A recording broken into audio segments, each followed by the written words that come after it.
My friends, it's Monday, June 15th, 2026. You know that there was a massive barrage last night. It took a while to get my first video out because YouTube held it up because their censoring system. That's why I don't pronounce certain words, but some of the images or videos may have caught it or triggered that as well. Okay, so I promised you that we talk about Russia hitting this Orthodox monastery that's 1,000 years old in my next video, and here it is.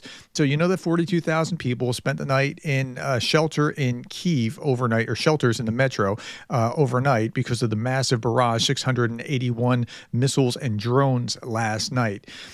So they hit this monastery, the Kyiv-Pechersk Lavra. I hope I'm pronouncing that right and doing that justice. I hate to mispronounce something like that. A monastery with over 1,000 years of history and tradition, the heart of Christianity in the whole region, says Sergei Sumileny. It certainly is for Ukraine. And they struck the Dormition Cathedral of the Kyiv-Pechersk Lavra, causing the roof to catch fire. It's the main church of the Kyiv-Pechersk Lavra, one of the most important Christian holy sites in Eastern Europe and a UNESCO World Heritage Site. Originally, it was built in the 11th century. It's one of the spiritual symbols of Ukraine, and it holds immense religious significance for millions of Orthodox Christians. The Bolsheviks blew it up, and now the Russians are destroying it as well. And here's the thing. It was also hit in World War II, right? It was bombed by the Nazis. Now the Russians are doing the same thing.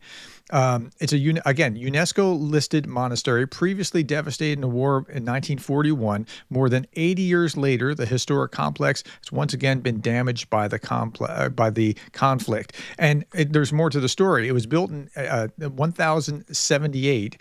It suffered destruction during the Mongol invasion in the 13th century, blown up in World War II, damaged by the Russians again in 2026.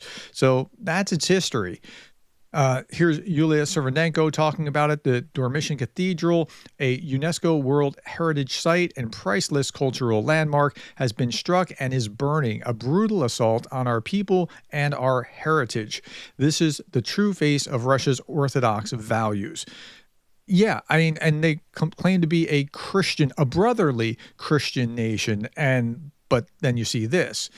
Okay, this is Radio Free Europe, Radio Liberty. I'm just going to show you a little bit of this because it's, so you can understand what's going on here. That's what's happening to that cathedral.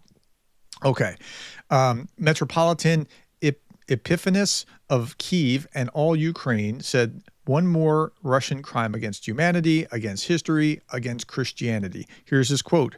Quote, as a result of the Russian shelling that is taking place now, on the night of June 15th, the roof of one of the holiest places in the Christian world is burning, the Assumption Cathedral of the Pechersk Lavra in Kyiv. We ask for prayer to save the shrine from destruction. One more Russian crime against humanity, against history, against Christianity. What else must the Kremlin's Antichrist do so that the world realizes it's necessary to act decisively, so that the Russian the atrocities against Ukraine and the very principles of peace stops? Holy Virgin Mary, help us, or stop the Herod. Remember the gospel story when Jesus is born? Herod finds out that the king of the Jews the new king of the Jews has just been born, so he goes and kills all the children. That's who he's talking about. Okay. This attack on the monastery by the Russians in Kyiv makes no sense, says Keith Kellogg. It has a parallel with the bombing of London's St. Paul's in 1940 by the Germans. It won't work. Someone tell me the military necessity of the Russian attack. There is none. Well, except this. We never targeted the civilian targets. Yeah, they never target the civilian targets. Of course not. All right. Moscow claimed that the site was struck by malfunctioning U.S.-supplied Patriot interceptors rather than Russian weapons. So they're blaming the Ukrainians for what they're doing to Ukrainians. It's just like blaming the victim is absurd. It's especially absurd when we see this. Ukraine's Air Force says a Shahed drone hit the Dormition Cathedral. Spokesperson Yuri Inat said Russia claimed the fire was caused by a Patriot air defense interceptor before Ukraine had completed collection of evidence, despite official confirmation that the site was struck by a Shahed. So the story just doesn't hold water. Russia struck it. Okay, Russia launched Geran-2 drone strike on the Kyiv-Pechersk Lavra. The Geran-2 is a Russian version of the Iranian Shahed drone. The SSU has established that some of its components were manufactured at the Alabuga Special Economic Zone. As a result of the attack, the cathedral's roofing, domes, walls, and glass windows were damaged. The strike has been classified as a war crime. Russia will be held accountable for all strikes. All right, bitter irony to this, too. Yuri Dolgoruki, the prince, widely regarded as the founder of Moscow, is buried on the grounds of the Lavra. Their city was born in Kyiv. This is how Firepoint co-founder Denis Stillerman reacted to the strikes on the Dormition Cathedral. Quote, their state, their church, their writing system, all of it originated here on our land, and in return for centuries, they have burned, looted, and now bombed the cradle from which they themselves emerged. Because as long as Kyiv and the Lavra stand, the world can see who represented a 1,000-year-old civilization and who's trying to appropriate someone else's history. Right, it's true. Russia grew out of Kievan Rus, which was Ukraine. I mean, that is historically what's happened. Just imagine the outrage on social media if Ukraine would have targeted a church in Russia. Remember, Russia's supposed to be this last bastion of Christianity? Yeah, okay. So here it is on RT. It was almost metaphysical, a metaphysical experience, says Candace Owens, who shares photos from a trip to Russia. Remember, she went to go visit these holy sites, and I'm just scrubbing through and looking at various pictures, and oh, how beautiful the churches are. This is real Christianity, she says. She's trying to convince her followers that Russia is just this Christian nation. Yeah, sure. Again, by encouraging Christians or Americans to visit Russia, claiming everything that they've been told about Russia is a lie. Yeah, that's Candace Owens just last week talking about how it was just such a moving experience visiting Russian churches. Here, Kaylin visited this church last night. I watched priests trying to save crucifixes from a burning monastery. This is what Russia is destroying.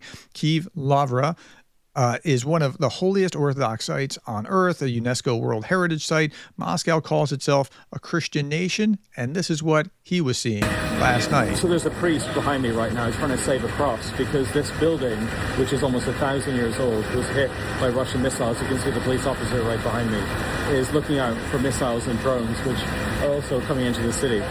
I never thought I'd make a video like this, but it's 4 o'clock in the morning here in Ukraine. There are firefighters everywhere trying to put out the flames from a building that is burning right now behind me. And I actually can't believe that I'm witnessing this right now, and everyone is on edge. You know, these firefighters are putting their lives at risk just to try and save this building. So priests. The reason that I came here right now to make this video is to show that this is actually the war that Russia is waging on the civilized world. It's nothing to do with land or territory. And even though right now it's still super dangerous, I came here for a very specific reason. Look at this. This isn't faith. When Moscow talks about faith, they mean destruction.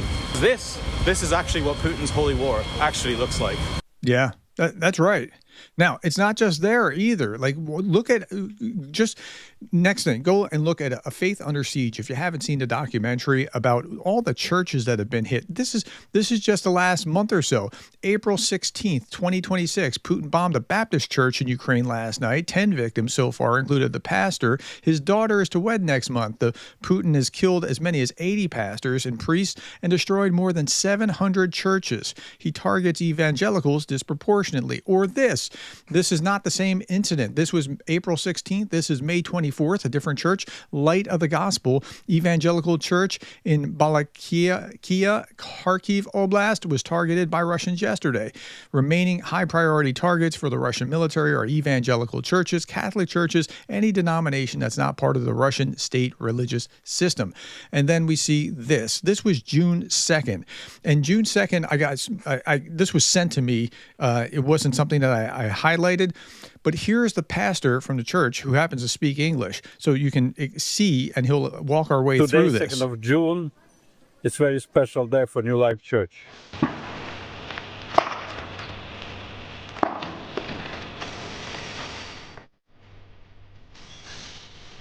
Windows blown out. Look at the destruction.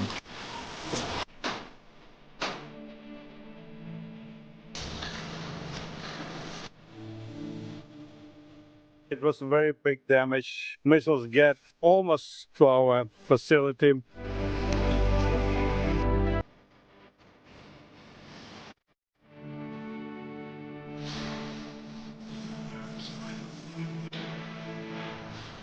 This is a part of reality in which Ukrainian church is living. In our building is no room with a window, and there is no room with the doors. We have no rooms for Sunday school. Our gathering place is not functioning. We have problems with electricity, with the screen, with everything, and we have a lot of destructions. Actually, God is very merciful because no one have died here on our territory. God is good because this has happened not in winter, but in summer.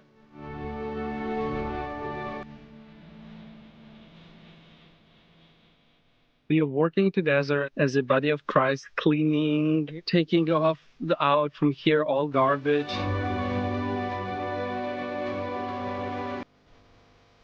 Church is not about stage. Church is not about light.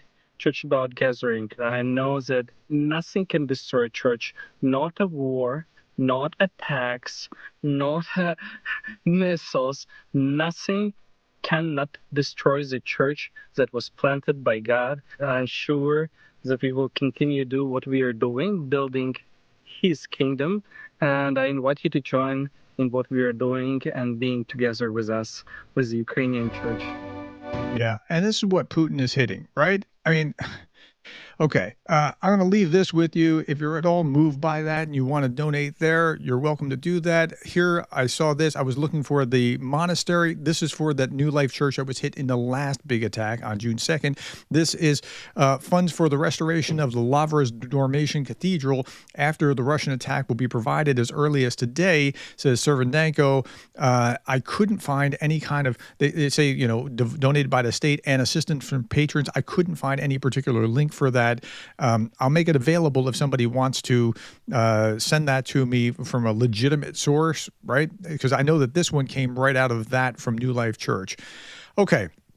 Why am I highlighting this?